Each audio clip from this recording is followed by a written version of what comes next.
Welcome, everyone. Thank you very much for coming together to immerse ourselves in this rich body of wisdom we call Torah. We receive it, we interpret it, we add to it, we pass it on, and we and the world become richer thereby. So we are going to read our opening portion in the book of Leviticus, Vayikra. We'll read through the English translation together. Then I'll share with you a focused study about it, and then we'll have our collaborative conversation about it.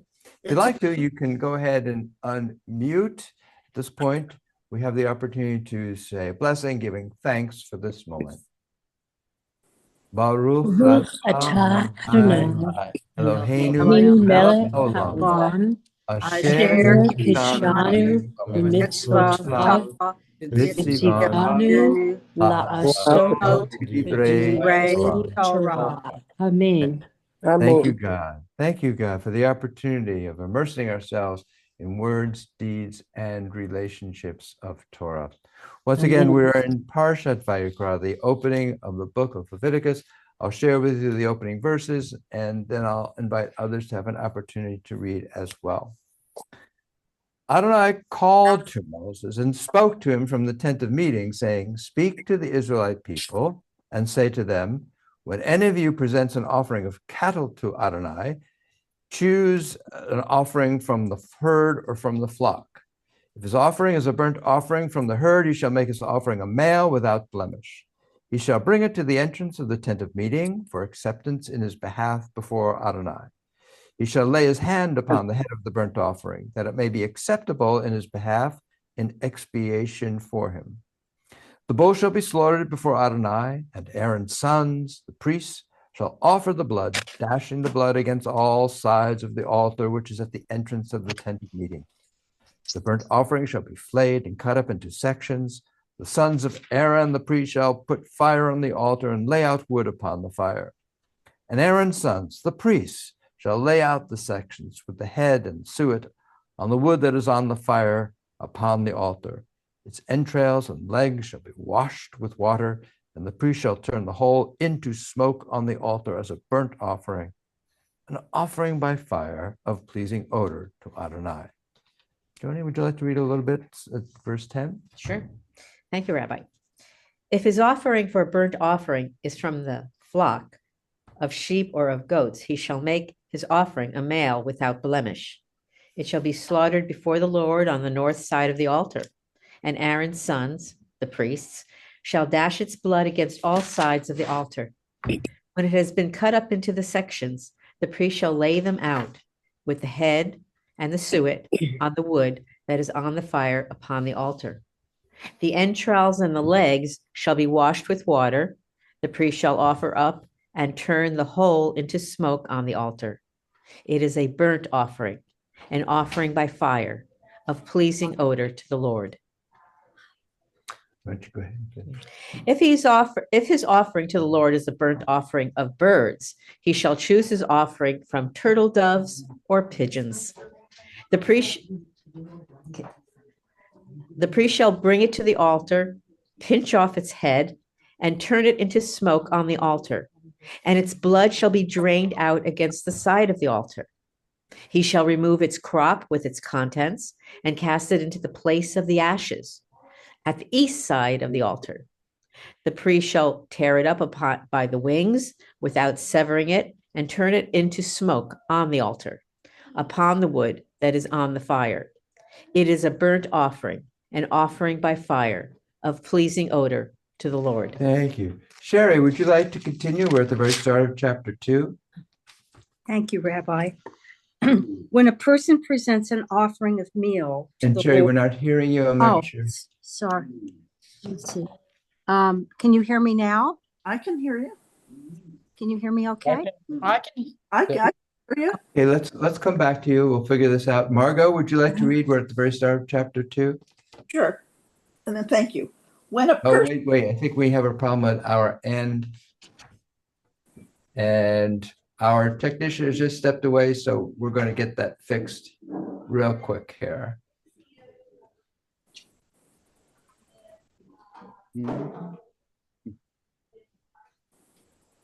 Well, can you all hear me? Yes. Okay, let me read until we get this fixed. The top of beginning of chapter 2. When a person presents an offering of meal to Adonai, his offering shall be of choice flour.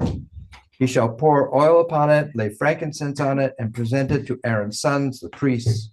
The priest shall scoop out of it a handful of its choice flour and oil, as well as all of its frankincense. And this token portion he shall turn into smoke on the altar as an offering by fire, of pleasing odor to Adonai. And the remainder of the meal offering shall be for Aaron and his sons, a most holy portion from Adonai's offerings by fire. And let's see if now we have our audio back. So Sherry, you want to try again? We're at verse 4. When you present an offering of meal baked in the oven, it shall be of choice flour, unleavened cakes with oil mixed in, or unleavened wafers spread with oil. If your offering is a meal offering on a griddle, it shall be of choice flour with oil mixed in, unleavened. Break it into bits and pour oil on it. It is a meal offering. If your offering is a meal offering in a pan, it shall be made of choice flour and oil. When you present to the Lord a meal offering that is made in any of these ways, it shall be brought to the priest, who shall take it up to the altar. The priest shall remove the token portion from the meal offering and turn it into smoke on the altar as an offering by fire of pleasing odor to the Lord. And the remainder of the meal offering shall be for Aaron and his sons, a most holy portion from the Lord's offering by fire. Thank you, Sherry, so much. Mark Levinson, would you like to continue there at verse 11? Now that I can unmute myself, yes, thank you, Rabbi. Okay. No meal offering that you offer to the Lord shall be made with leaven. For no leaven or honey may be turned into smoke as an offering by fire to the Lord. You may bring them to the Lord as an offering of choice products, but they shall not be offered up on the altar for a pleasing odor. You shall season your every offering of meal with salt. You shall not omit from your meal offering the salt of your covenant with God. Bring all your offerings, you must offer salt. If you bring a meal offering of first fruits to the Lord, you shall bring new ears parched with fire, grits of fresh grain as your meal offering of first fruits. You shall add oil to it and lay frankincense on it. It is a meal offering. And the priest shall turn a token portion of it into smoke, some of the grits and oil, with all the frankincense as an offering by fire to the Lord. Thank you so much. And Jim, would you like to continue at the very start of chapter 3?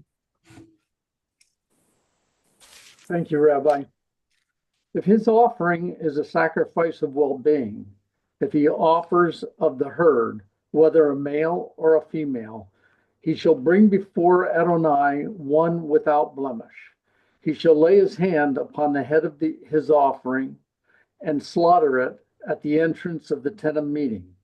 And Aaron's sons, the priests, shall dash the blood against all sides of the altar. He shall then present from the sacrifice of well-being as an offering by fire to Adonai.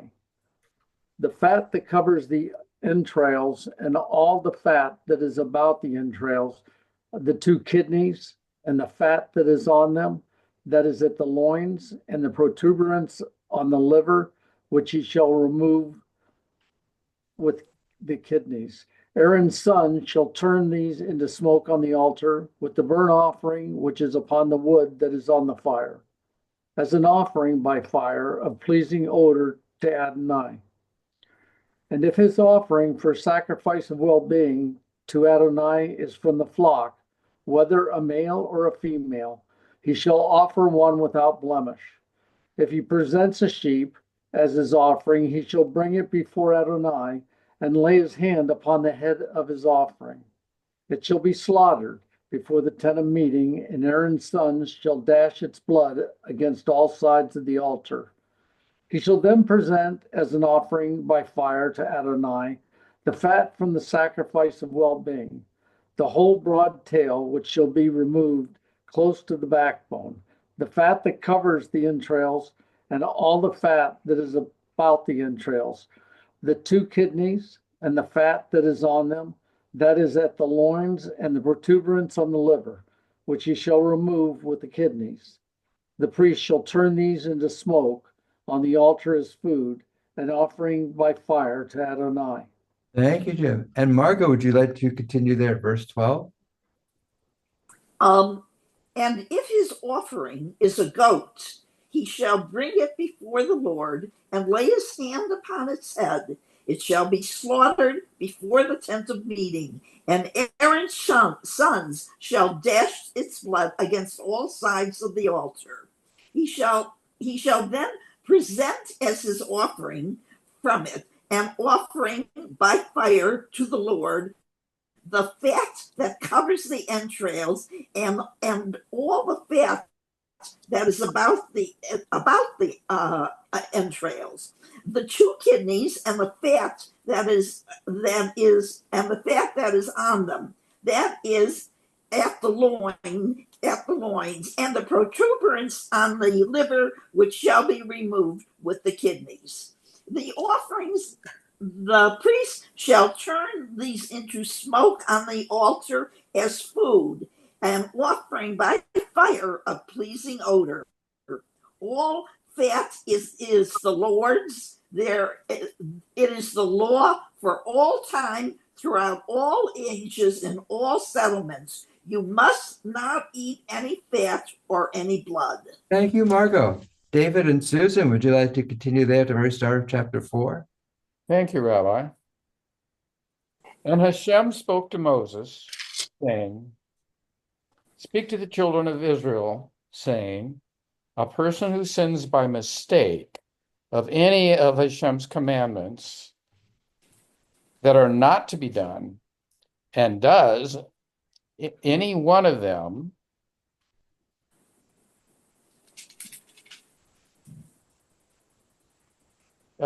sorry, I have a whole bunch of footnotes here that are getting in my way.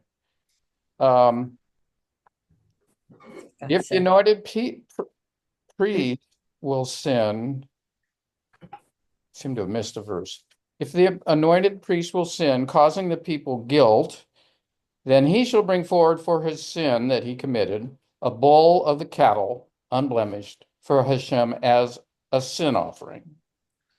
And he shall bring the bull to the entrance of the tent of meeting in front of Hashem, and he shall lay his hand on the bull's head and slaughter the bull in front of Hashem. And the anointed priest shall take some of the bull's blood and bring it to the tent of meeting, and the priest shall dip his finger in the blood and sprinkle some of the blood 7 times in front of Hashem before the pavilion of the holy. And the priest shall put some of the blood on the horns of the altar of the incense of fragrances in front of Hashem, which is in the tent of meeting. And he shall spill all the bull's blood at the base of the altar of burnt offering, which is at the entrance of the tent of meeting. Is it my turn? Right. He shall remove all the fat from the bull of sin offering, the fat that covers the entrails, and all the fat that is about the entrails, the 2 kidneys and the fat that is on them, that is at the loins, and the protuberance on the liver, which he shall remove with the kidneys, just as it is removed from the ox of the sacrifice of well-being. The priest shall turn them into smoke on the altar of burnt offering, but the hide of the bull and all its flesh, as well as its head and legs, its entrails and its dung, all the rest of the bull he shall carry to a clean place outside the camp to the ash heap and burn it up with wood. It shall be burned on the ash heap. Well, thank you both so much. Let me invite Justin and Linda, if you'd like to continue at verse 13. Go ahead. Thank you, Rabbi. Thank you, Rabbi. Yeah. And if the entire community of Israel errs, because a matter was hidden from the eyes of the congregation, and they commit First, you go. one of all the commandments of the Lord, which may not be committed, incurring guilt, when the sin which they had committed becomes known, the congregation shall bring a young bull as a sin offering. They shall bring it before the tent of meeting. The elders of the community shall lean their hands forcefully upon the bull's head before the Lord, and one shall slaughter the bull before the Lord. The anointed Kohen shall bring some of the bull's blood into the tent of meeting, and the Kohen shall dip his finger from the blood and sprinkle it 7 times before the Lord, before the dividing curtain. And he shall then place some of the blood on the horns of the altar that is before the Lord in the tent of meeting. And then he shall pour all the blood onto the base of the altar used for burnt offerings, which is at the entrance of the tent of meeting. And he shall separate all its fat from it and cause it to go up in smoke on the altar. He shall do to the bull just as he did to the bull of the sin offering, thus he shall do to it. Thus the Kohen shall make atonement for them, the community, and they will be forgiven. And he shall take the bull outside the camp and burn it. Just as he burned the first bull, it is a sin offering for the congregation. If a leader of Israel sins and unintentionally commits one of all the commandments of Hashem, which may not be committed, incurring guilt, if his sin that he has committed is made known to him, then he shall bring his offering, an unblemished male goat, and he shall lean his hand forcefully upon the goat's head and slaughter it in the place where he slaughters burnt offerings before the Lord. It is a sin offering, and the Cohen shall take some of the blood of the sin offering with his finger and place it on the horns of the altar used for burnt offerings. And then he shall pour its blood onto the base of the altar used for burnt offerings. And he shall cause its fat to go up in smoke on the altar, just like the fat of the peace offering. Thus the Cohen shall make atonement for his sin, and he will be forgiven. Thank you both so very much. Jay, would you like to continue reading there at verse 27? 27. Thank you, Rabbi. If any person from among the populace unwittingly incurs guilt by doing any of the things which by Hashem's commandments ought not to be done, and he realizes his guilt or the sin of which he is guilty is brought to his knowledge, he shall bring a female goat without blemish as his offering for the sin of which he is guilty. He shall lay his hand upon the head of the purification offering, and the purification offering shall be slaughtered at the place of the burnt offering. The priest shall take with his fingers some of the blood and put it on the horns of the altar of burnt offering, and all the rest of the blood he shall pour out at the base of the altar. He shall remove all its fat, just as the fat is removed from the sacrifice of well-being, and the priest shall turn it into smoke on the altar for a pleasing odor to Yud-He Vav-He. Thus the priest shall make expiation for him, and he shall be forgiven. If the offerings he brings as a purification offering is a sheep, he shall bring a female without blemish. He shall lay his hand upon the head of the purification offering, and it shall be slaughtered as a purification offering at the spot where the burnt offering is slaughtered. The priest shall take with his fingers some of the blood of the purification offering and put it on the horns of the altar of burnt offering, and all the rest of the blood he shall pour out at the base of the altar, and all its fat he shall remove, just as the fat of the sheep of the sacrifice of well-being is removed, and this the priest shall turn into smoke on the altar over Adonai's gift. Thus the priest shall make expiation on his behalf for the sin of which he is guilty, and he shall be forgiven. Thank you, Jay. And who's ever on the iPhone, would you care to read a little bit? We're at the very start of chapter 5. And if not, perhaps Deborah, would you like to read a little bit at the very start of chapter 5? Yes, thank you. If a person incurs guilt when he has heard a public imprecation and, although able to testify as one who has either seen or learned of the matter, he does not give information so that he is subject to punishment. If he does not, right. Or when a person touches any impure thing, be it the carcass of an impure beast, or the carcass of impure cattle, or the carcass of an impure creeping thing, and the fact has escaped him, and then, being impure, he realizes his guilt. Or when he touches human impurity, any such impurity whereby one becomes impure, and though he has known it, the fact has escaped him, but later he realizes his guilt.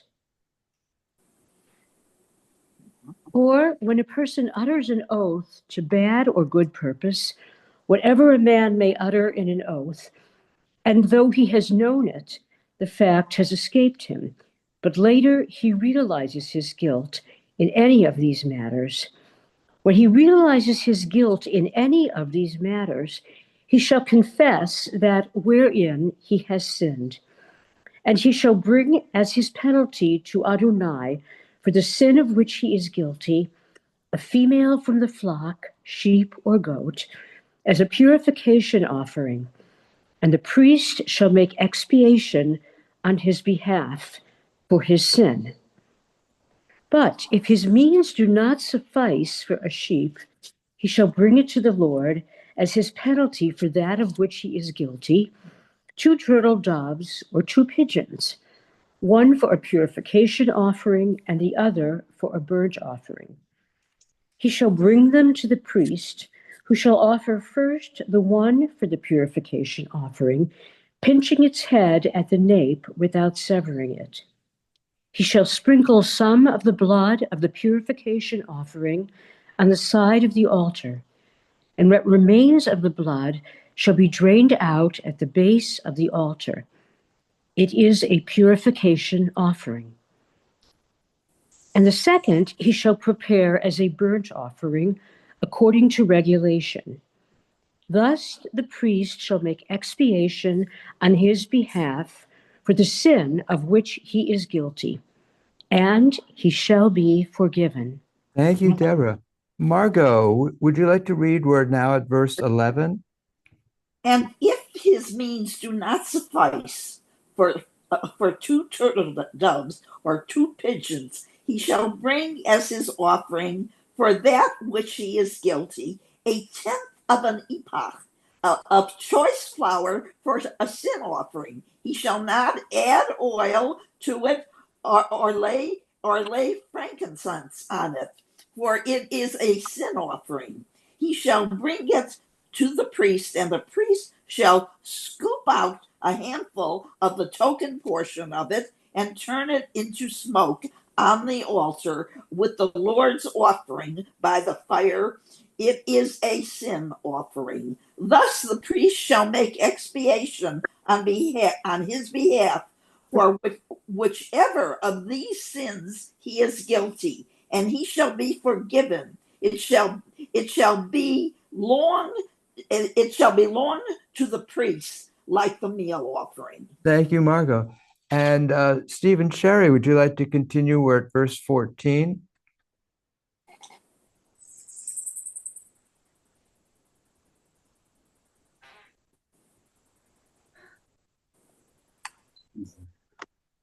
And the Lord spoke to Moses, saying, when a person commits a trespass, being unwillingly remiss about any of the Lord's sacred things, He shall bring as his penalty to the Lord a ram without blemish from the flock, convertible into payment in silver by the sanctuary weight as a guilt offering.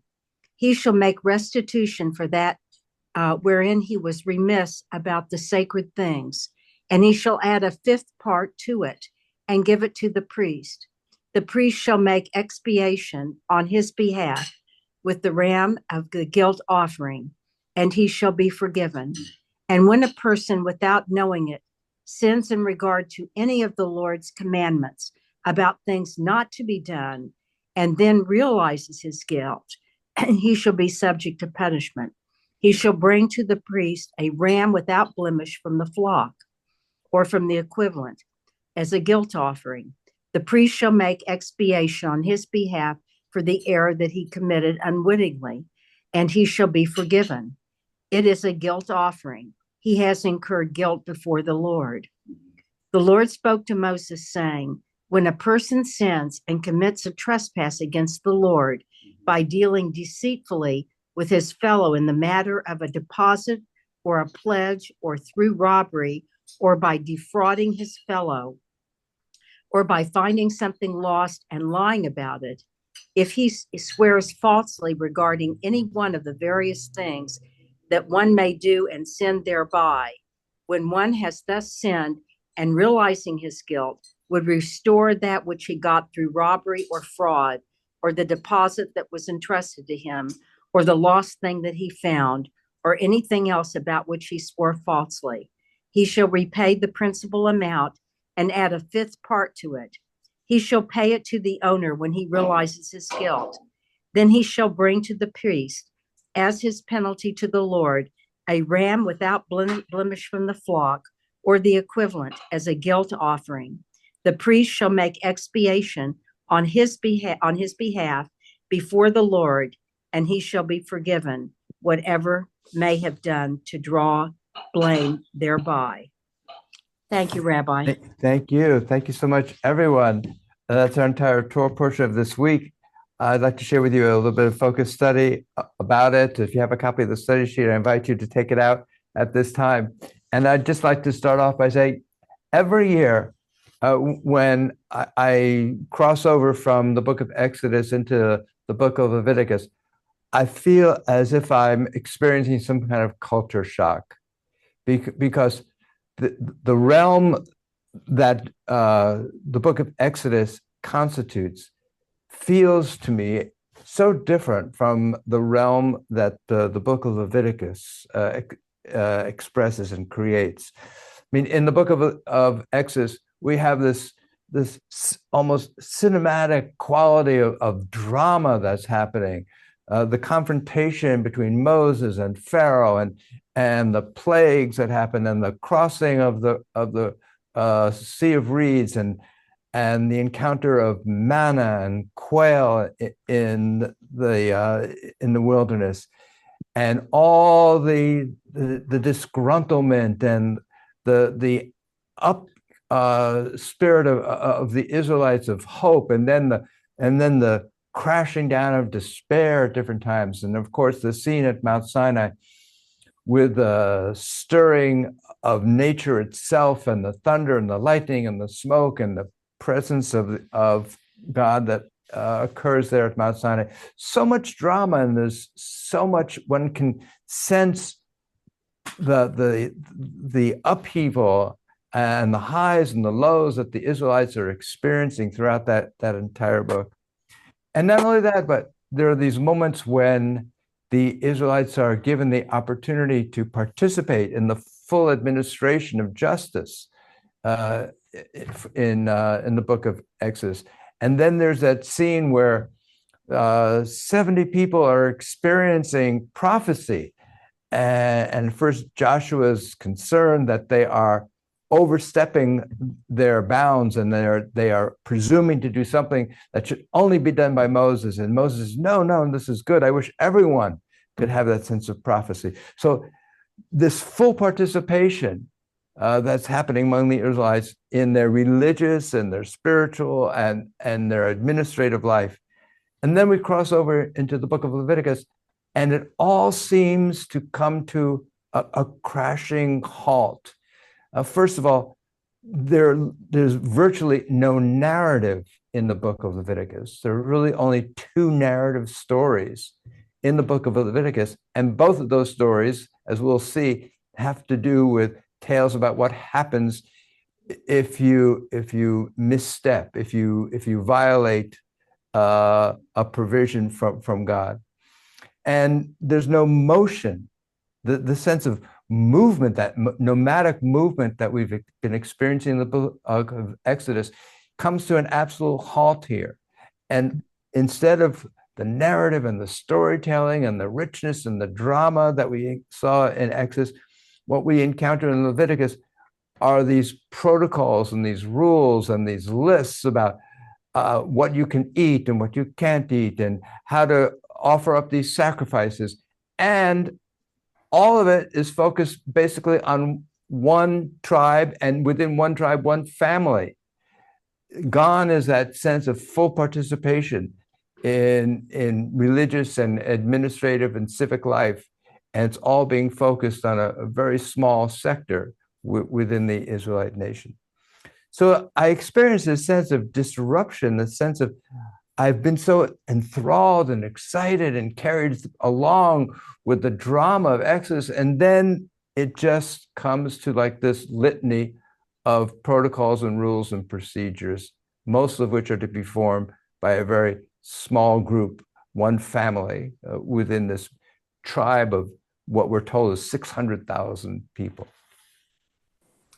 So this year, I recalled that last week when we were discussing the end of the book of Exodus, we focused on some oddity in the language.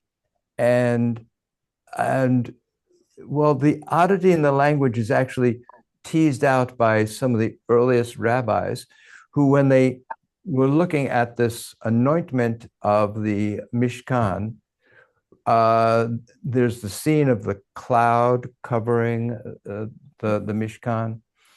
And we observed that there was an early midrash that described the scene this way, that the cloud covered the Mishkan from within and filled it from without.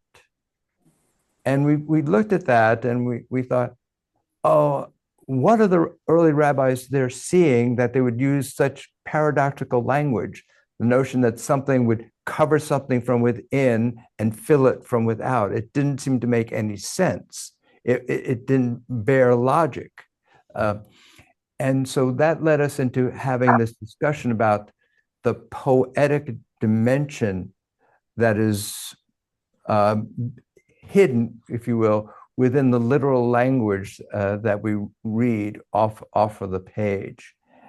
And we discussed about how perhaps the final lesson that Torah is trying to teach us with in the Exodus is the importance of having an imagination, to experience things with more than our sense of what our eyes see, but to see things with other perceptibilities, capabilities that we have.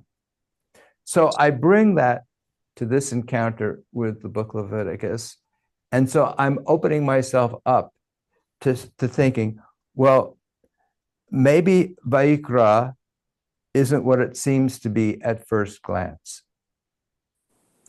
So I also remember that the two midrashim that we looked at last week to talk about the Mishkan both drew upon verses from Song of Songs, that love poem that's full of sensuousness and intimacy and devotion and physicality, and so, and maybe Torah is trying to say you need to take that with you too as you cross over from one realm to another. Hold on to that sense of sensuousness and devotion and love and carry it with you into this next step of your journey, which is into the book of Leviticus. So I'm holding all that, and I'm looking at how our new book opens. And it opens with these words, Vayikra el Moshe. So it doesn't say Amar. It doesn't say said to Moses.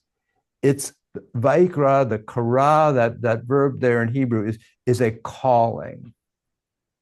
Oh, so that made me think about that word kara, that sense of calling, is also used in the creation story when God is talking to the first human being.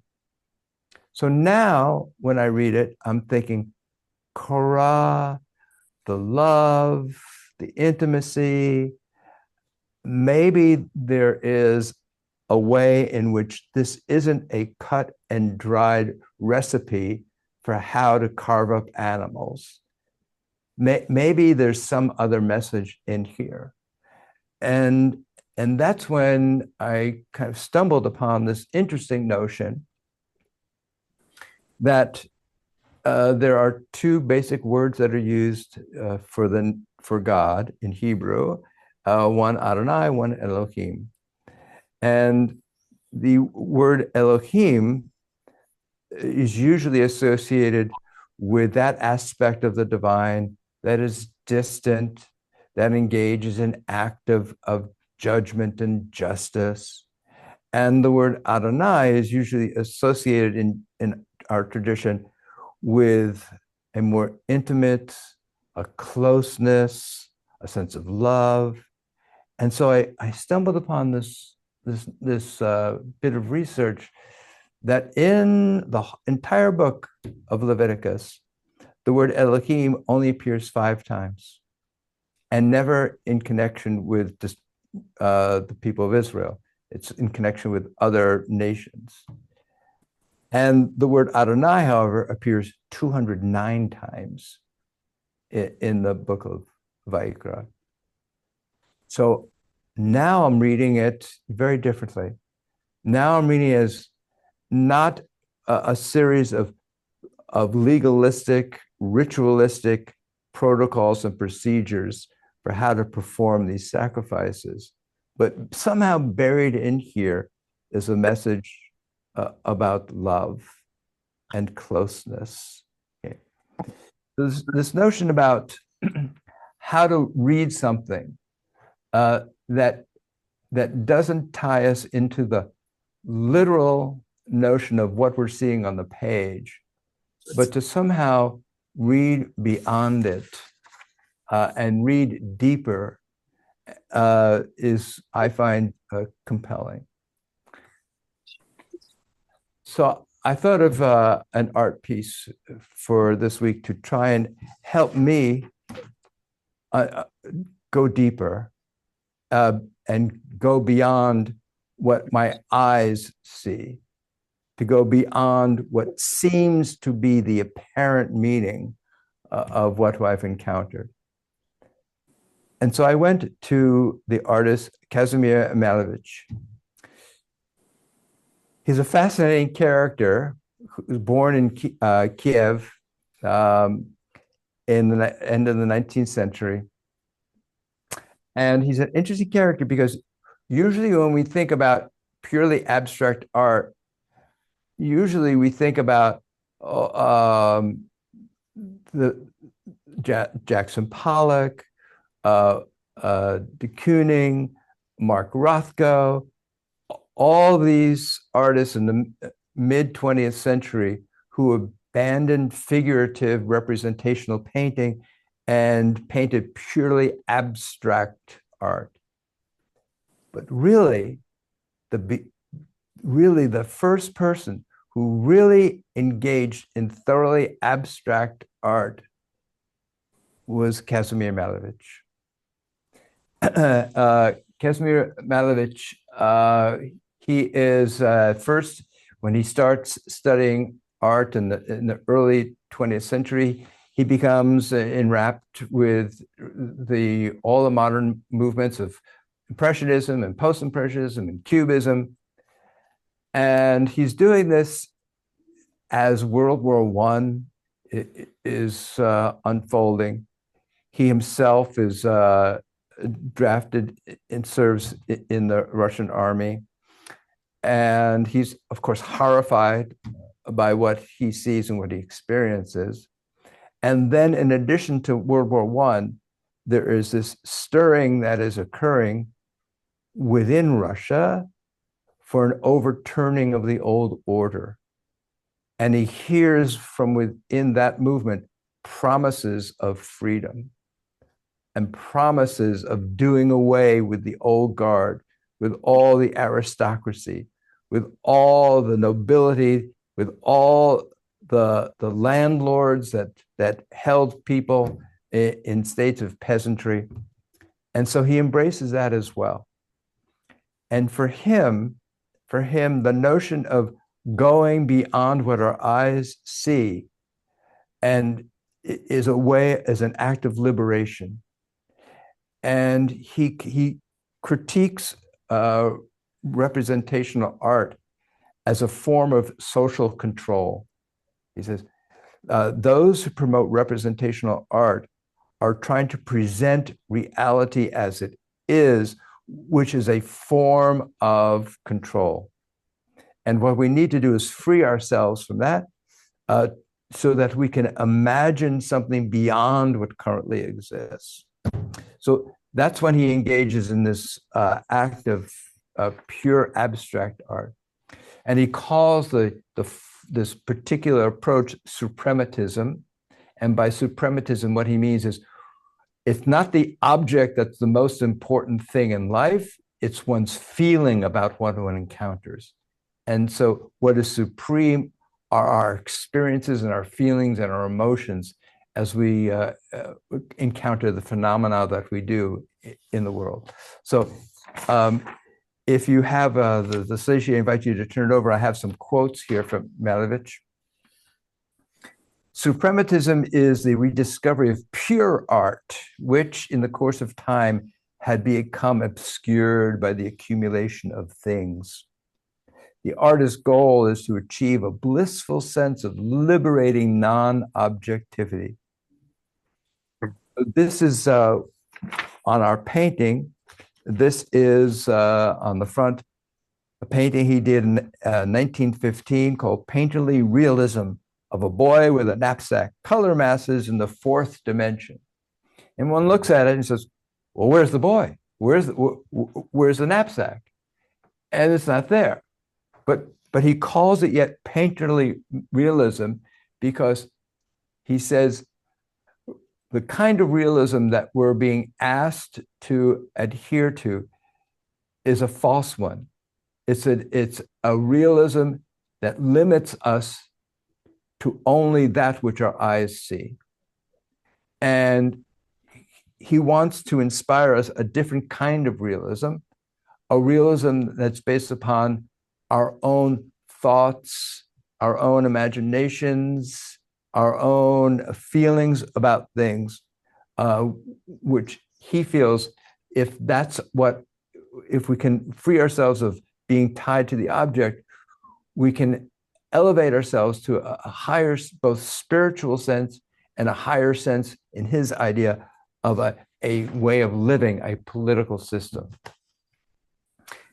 Of course, the Russian Revolution, the Bolsheviks in particular, kind of in the early days, they pick up on what he's doing and they see this as a way to engage in a cultural assault on the aristocracy and the moneyed classes, this attack on wealth and materiality and objects. And they embrace him, they support him.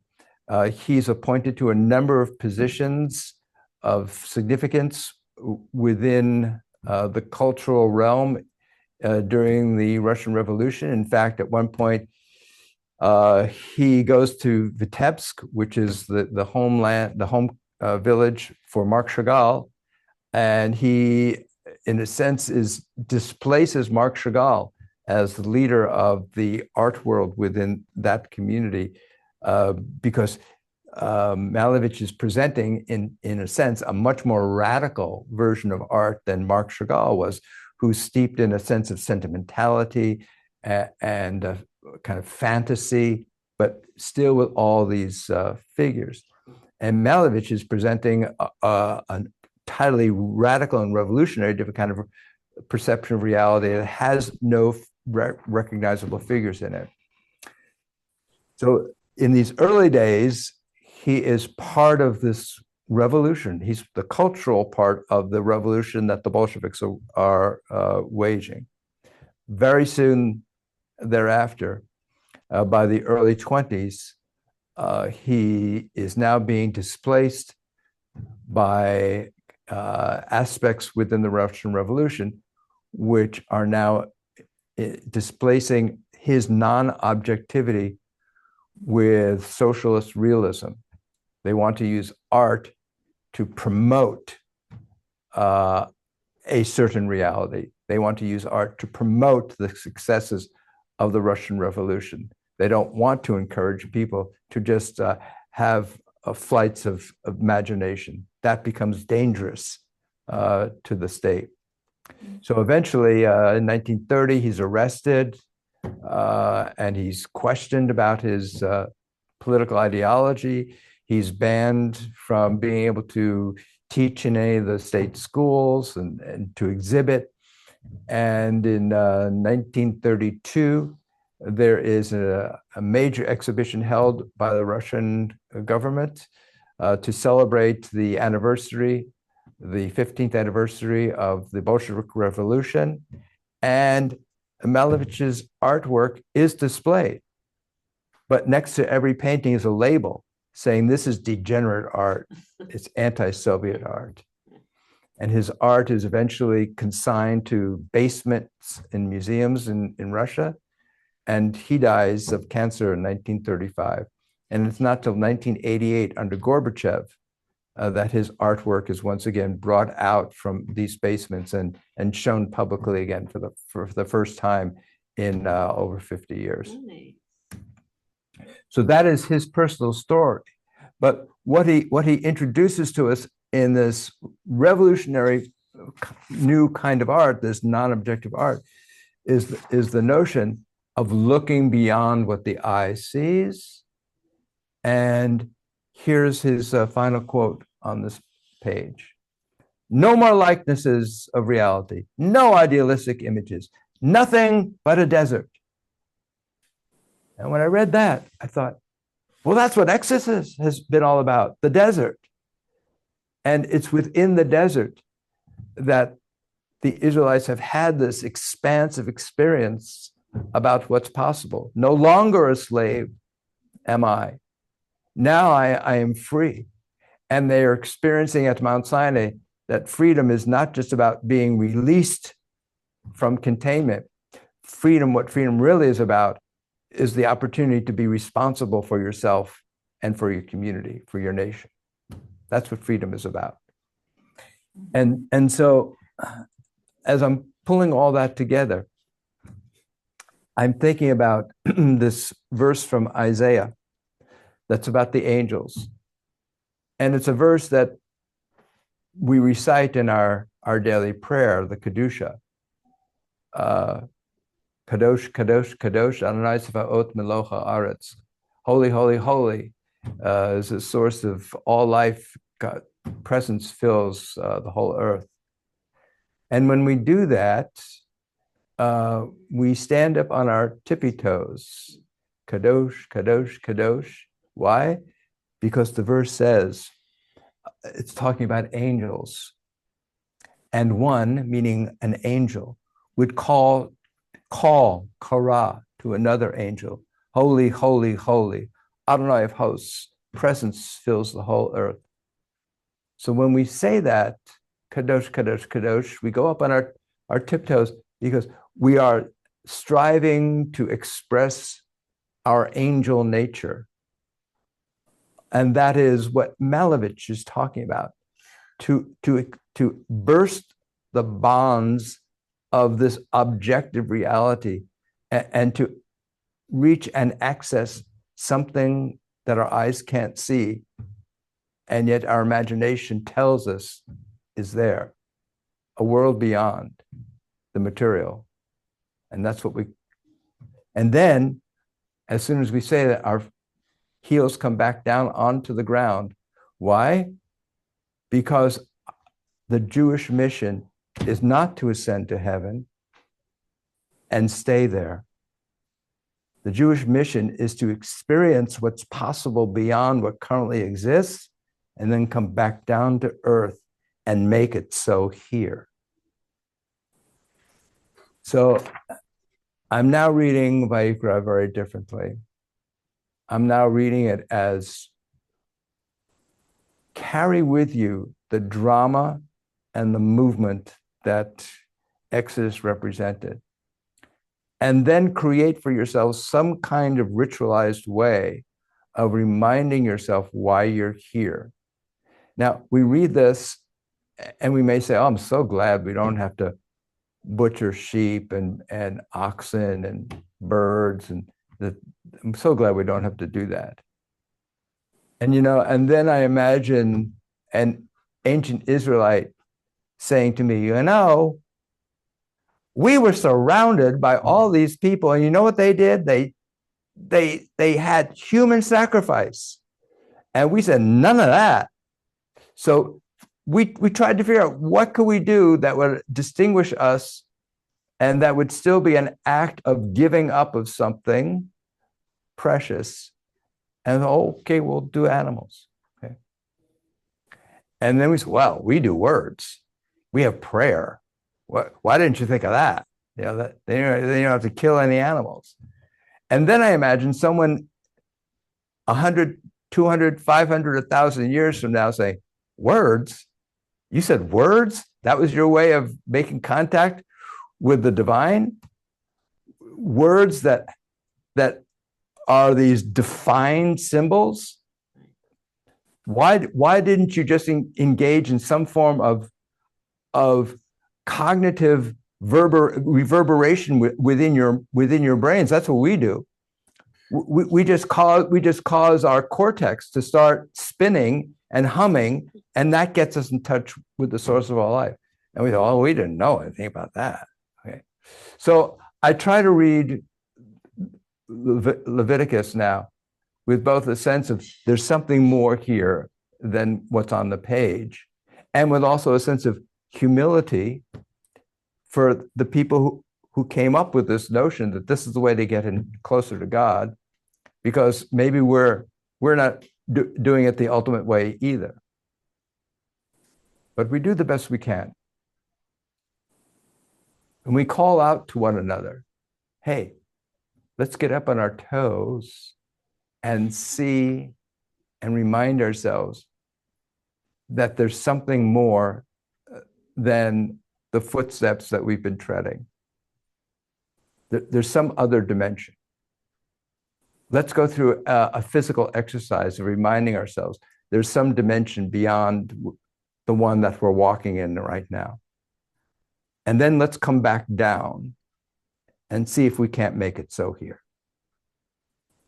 And that, I think, is what Malevich was really trying to get to with his new realism.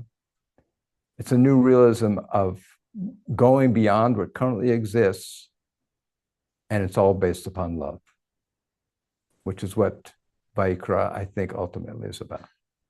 So with that, I'd love to know what you were experiencing, what you thought, what provoked you, what enamored you in our reading this week. If you raise your hand, I'd love to call upon you. Thank you so much.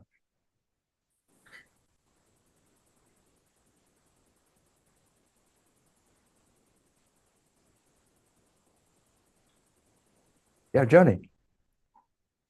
So most of those people there, you don't know me, but I've known Steve for a long while, and we're neighbors, and that just blew me away. I just wanted to say that was your what you just said. That was, I would never have gotten that out of Leviticus, but it was beautiful. Thank you. I just want to say that. Thank you. You're welcome. Thank you. Okay. And let me call upon Mark and then Justin and Linda. Mark Levenstein, please. Yeah, I too was moved by your interpretation. It's something I certainly was not thinking, I'd never thought about, and certainly wasn't thinking about now. And in fact, and thank you for that, because what hit me this time is it's like you commit a sin, you go through these rituals, and you go on.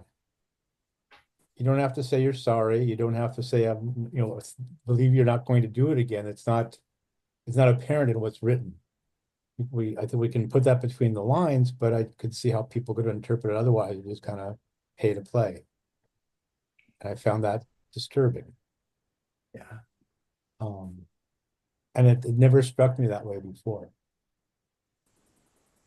So, Mark, here's what I was also focusing on this time around, which is most of what we were reading about in terms of sacrifices and so forth. Well, first of all, not all of them were for sins or making mistakes. Some of them were just gratitude, Right.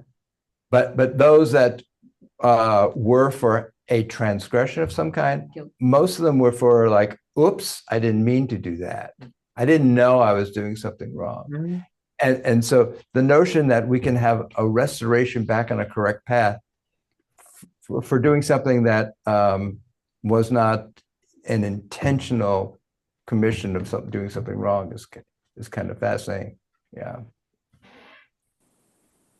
And do you want to say anything more about that? Thank you so much, Mark. Yeah. And let me call upon Justin and Linda and then David and Susan. Thanks, Rabbi. I was Hey, really Linda. moved by what you're saying.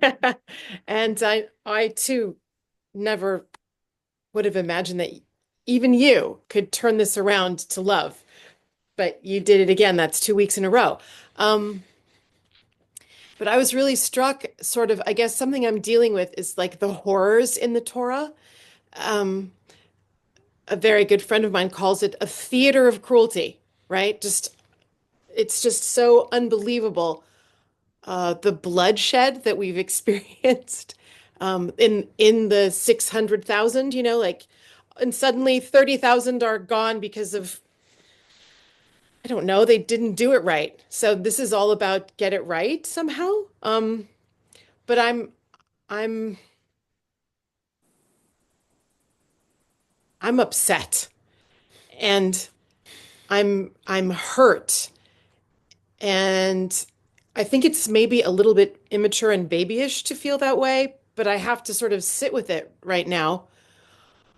And I was struck by thinking about these rules of purity. And immediately I thought about pandemic and it's so cruel to be so, even if you don't know you're sinning or touching something you shouldn't touch, you're still liable. You still have to make an offering of some expiation, make a scent that is pleasing to the Lord, right? For your sin of not even knowing what's the matter with you, not even knowing what you're doing.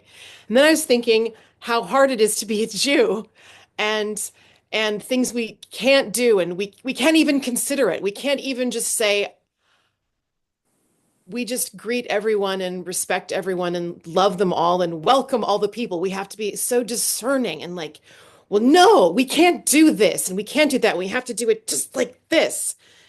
Otherwise, something that we don't know, something that we're just too pea-brained to understand. I'm like, everything's permissible. I'm a universalist. But do I really want that, at the administrative level? No, I want it as clean and pure as it can be. Otherwise, the world will go to hell. And so I guess I'm saying that I'm at sixes and sevens personally. I don't know how to get super pure and orthodox, but I'm glad that we have that in a time when, there's so much that is untouchable. And I just thought about the pandemic and how, I don't know if it's true or not. There's so many theories, but it comes from unclean animals, right? The effluvia of unclean animals gets on other animals. And then it just sort of, yeah, it's like this horrible snowball effect. And it just makes me feel so prejudicial and just like a horrible person to think like that. I'm immediately like, well, if Orthodox Jews were running everything, we would never have pandemic because things would be clean and pure. But it comes at such a terrifying price of racism and just like bloody discernment. And I'm stuck there, Rabbi, and in a way, I sort of don't even know which direction to go because I'm Jewish, but I just, it's so hard. It's so hard to be an Orthodox Jew. And it hurts so much. And I don't know how you got to so much love. I just know that I want to go where you're going and I want to see how you're seeing it, but it's so hard. It's so hard to look at this text.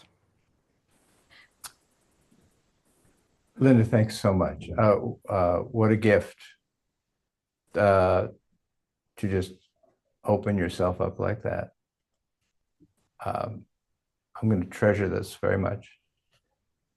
So one way to that I think about it is we have just been in this piece of literature through this moment of liberation. I'm free now. And then we come to this book, which in a sense is saying, what are you going to do with that freedom? Well, I'm going to do whatever I want.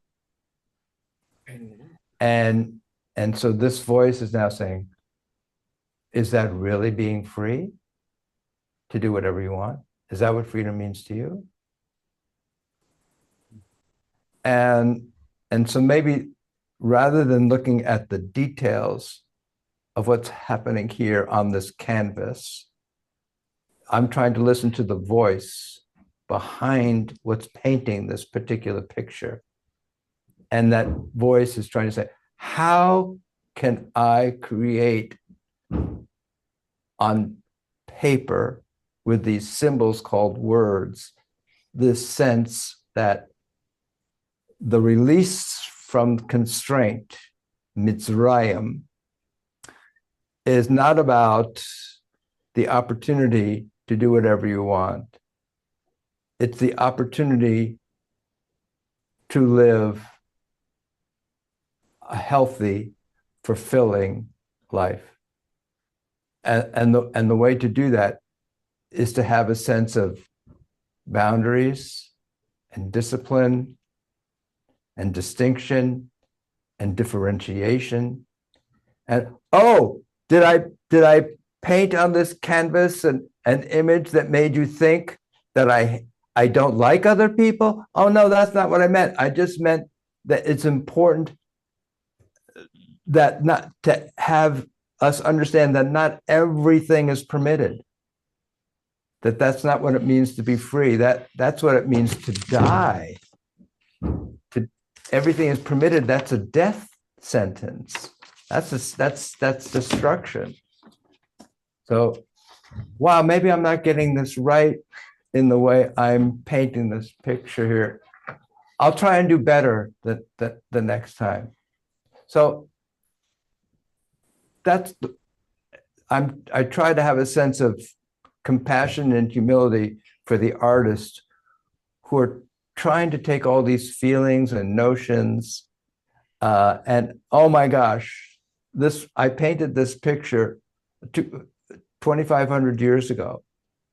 Maybe if I had had some other tools or other experiences, I could have done something a little different. Maybe it's your turn, Linda. Maybe it's your turn with your poetry to help us kind of go beyond what I did. It's your turn now.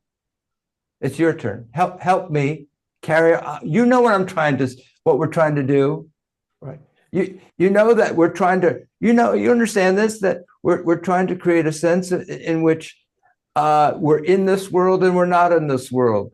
We're free, but freedom is also expressed through discipline and restraint. Okay. Can you help us out, Linda? Maybe you could do a better job. That it's your turn. It's your turn. That's all I could say. Are you saying the ancient Israelites are speaking directly to me, Rabbi, to sort of, as it were, move our faith along? They're just directly asking me for my input. Is that right? That's what you're going to do at the Passover Seder. Okay. You're going to say the story was told this way 2,000 years ago, but we're not going to tell it that way this year because time means something. The exigencies of the moment are different than they were 2,000 years ago, but the value has remained the same. The purpose and trajectory has remained the same, but I guess the images and the words and the symbols and they need to evolve, and they need to, and I need to demonstrate that I'm in this story, and I'm carrying this story on. So it's your turn. Okay, that's what Torah is saying to you. Okay. Well, maybe I'm a Reformed Jew after all. You're a beautiful Jew. You know, I'm a beautiful Jew after all. Thank you very much. Yeah. Okay. Thank you. Okay. Thanks. Tremendous. Wow. Hey, my friend Justin, you want to jump in? I always go back to a psychology of it, to the idea that, that that psychologically, when you really come to meet something else, there's the dismemberment, there's a sacrifice at this point of union. And so, and then I just go, what is going on? I'm confused by it, but I think of it as also and I'm ready for it with the Jungian kind of attitude. There's a text in Jung about Zosimos of Panopolis, and that goes back to the sacrificial rites, and all of it is about, the sort of the sense of the torment of the sacrifice, the dismemberment and what's going. But in that, you sort of realize that the sacrificer and the sacrificed are one. The cattle that's being sacrificed and the dismemberment is part of the conscious process of dismemberment and rememberment. The tzikaron is there. So wow. That's okay. Okay, so a couple of things. One, first, you said the word psychology. I'm so glad that you did. And nothing that any of us here have done yet matches the radicalism of the early Hasidic movement. When it said, it defied the established standard of what constituted Jewish piety at that time, which was full devotion to study. And the Hasidic movement said, no, it's good to study, but that's not necessarily the ultimate definition of what piety is. Piety is about love. And if you don't know a word of Talmud, you could have a whole lot of love and not know a word out of Talmud. And what the Hasidic movement did was they reversed 180 degrees spiritual focus. And they reversed it from an attention on the cosmos to an attention on the inner self. Okay. And thus lay the beginnings of psychiatry and psychology. And I mentioned this before, it's no mystery and wonder that the founder of psychoanalytic thought emerged out of a Hasidic heritage. Okay, so we've talked about that.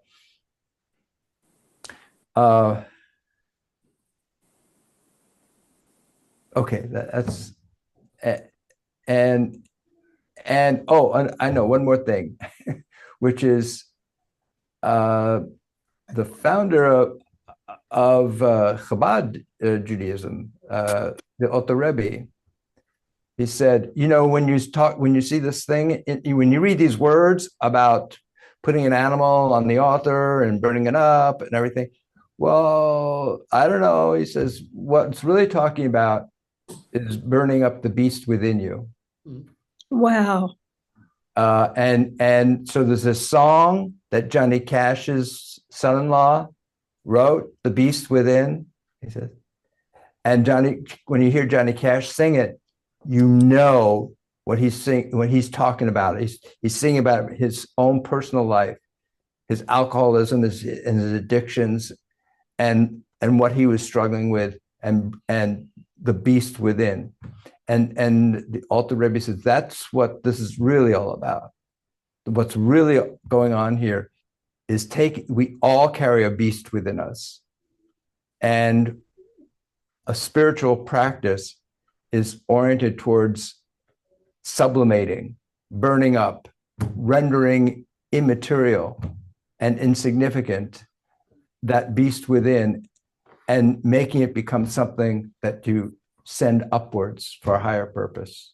That's what this is really describing as a psychic and psychological practice. Okay. Thank you so much, both of you. Okay. David and Susan. So, in this reading, I was struck also by what you just said, that it's not necessary. They used a bunch of examples, but there were examples that were used to try to touch everybody, and that we all make mistakes, and we're all forgiven if we admit to them and figure out how to go on from there. Yeah. And the whole concept of freedom was turned on its head for me. We're probably all familiar with Chris Christopherson's Bobby McGee. And the chorus is freedom. Freedom is just another word for nothing left to lose. And freedom ain't worth nothing, but it's free. And I went, I mean, and when I first heard it, I thought he said that freedom was worth nothing if it's free. And I was really shocked when I found out the right words. I was so disappointed. I keep, of course, Janis Joplin, and we've heard this. I grew up, hearing and singing that song, and I said, what does that really mean? And if you've got nothing left to lose, well, isn't that important to have something to lose? And if you have so if freedom means you've got is another word for nothing left to lose, well, then that's a negative notion about what freedom is all about, right? You need to have a sense of value and preciousness, and that transforms our notion about then what freedom is. Freedom is a responsibility to protect what's really valuable. So thank you so much for pointing that out. Thank you. And my friend David, yeah. I was enthralled with the way you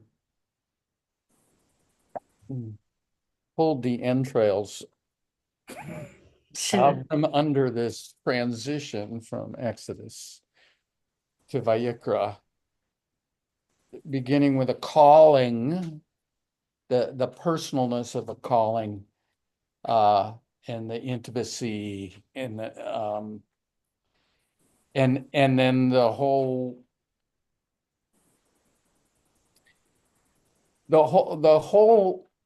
vein in the mountain that we didn't know about in Vayikra, if you approach it as if it's words of love in some way. Of course, it's really challenging to do, as Linda describes. I sat through the reading mostly distracted with this question about the odor of way over burnt toast, and how pleasing is that? And I really wanted to ask whether there was anybody in the group that grew up Orthodox, which I didn't, and had their mom bake bread and pinch a pinch of it in the oven and burn it. And what did that smell like? Did it smell like my mother-in-law's famous burnt toast? But when Linda spoke, what made me jump right into my, I'm a convert. I don't feel the yoke of Torah on my shoulders as something I'm born with.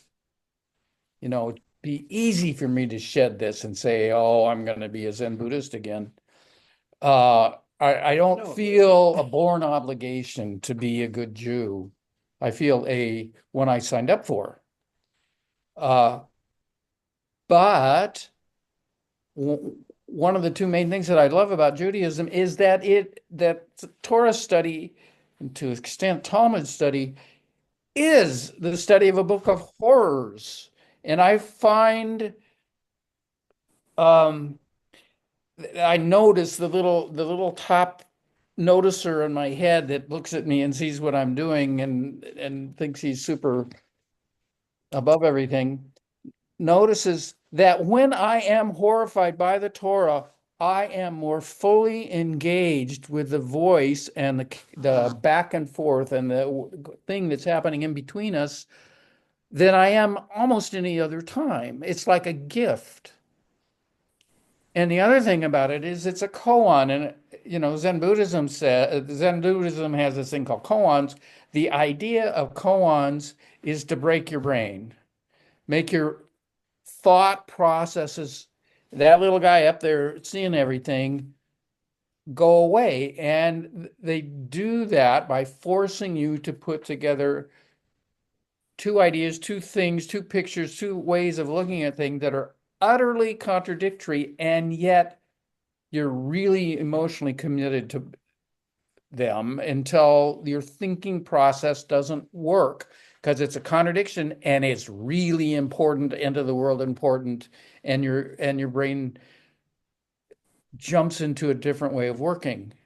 And sometimes you get an insight that isn't an insight because it's not rational. It's just a feeling and a picture and a swamp of energy that makes you feel like you're connected to, an unspeakable truth. So thank you, Linda, for reminding me of these experiences that I haven't had in a while, but are really important to me. Thank you, David. And thank you for thanking Linda. And the notion I'm picking up again on this word horrors, because that's what Malevich, that's what caused him to paint paintings like this, because what he saw, 10 million people dead, horrors. And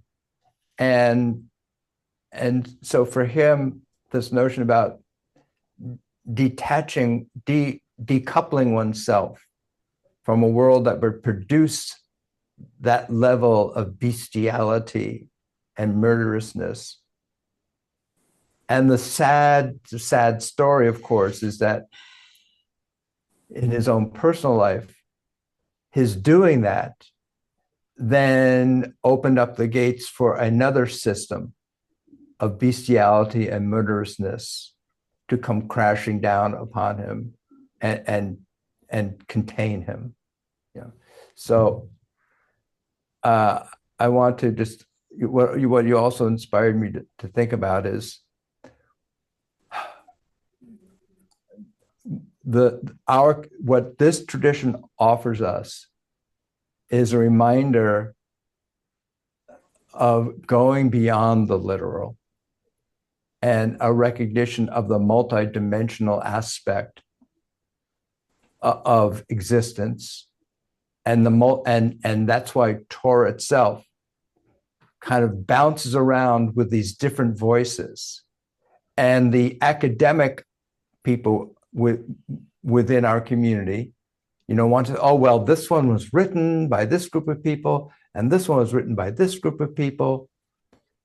And to me, it's interesting, but not revelatory.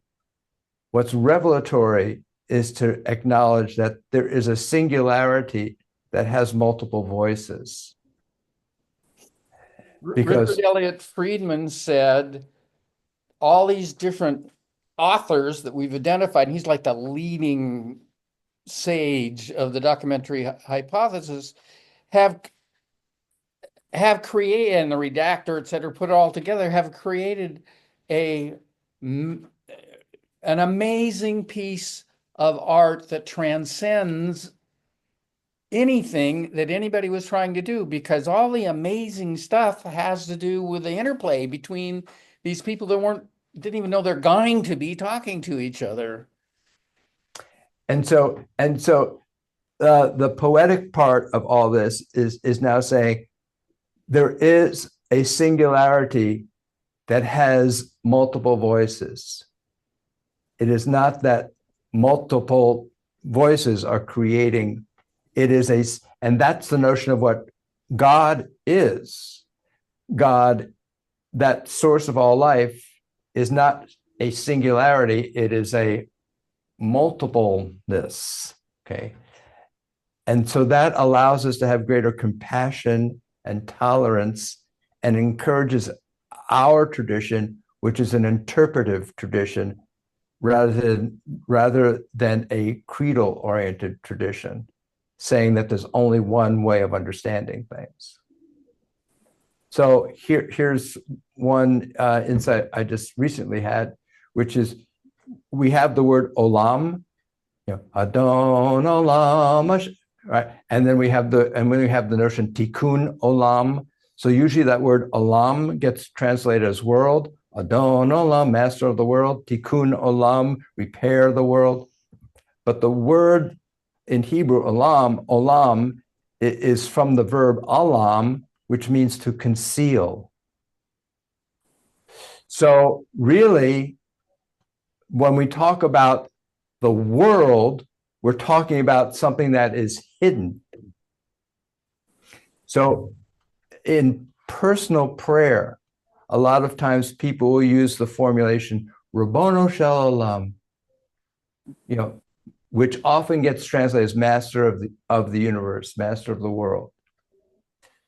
But when one is saying Rabbono Shel Olam, it's usually in the context of Rabbono Shel Olam, my wife is so sick, please, please, please, please heal her. Rabbono Shel Olam, I've lost my job, I can't pay for the children to go see the doctor. Rabbono Shel Olam, please help me find a job. It's that level of personal prayer.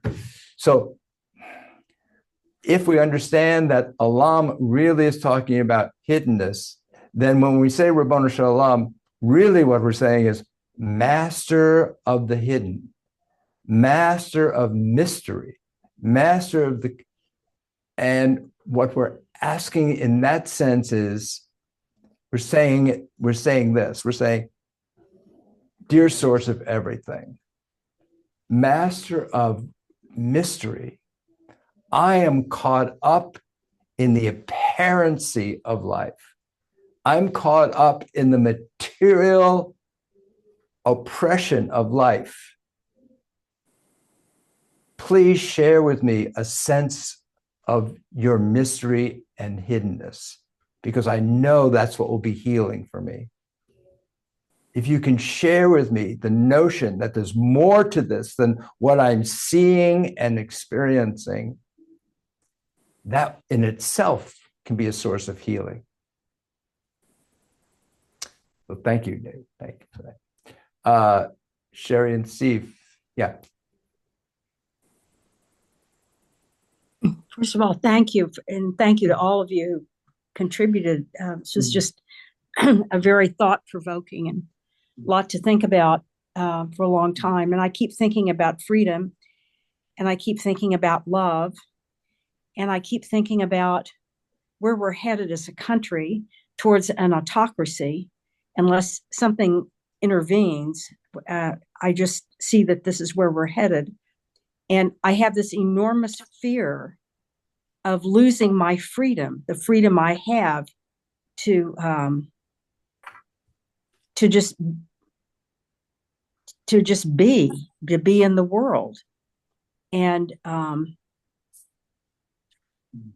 the thought that I had a thought as we were discussing this, and I was thinking about John Milton's I think it's from Paradise Lost. Stone walls do not a prison make, nor iron bars a cage. For if I am free in my soul, only the birds above the sky know such liberty, or something to that effect. And I keep thinking to myself,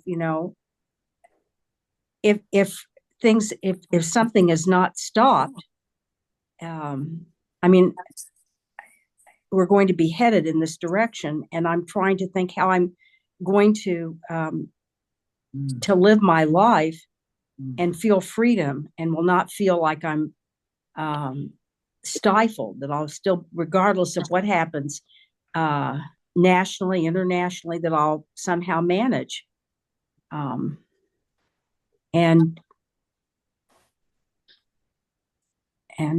especially, a fear of losing love, to be overwhelmed by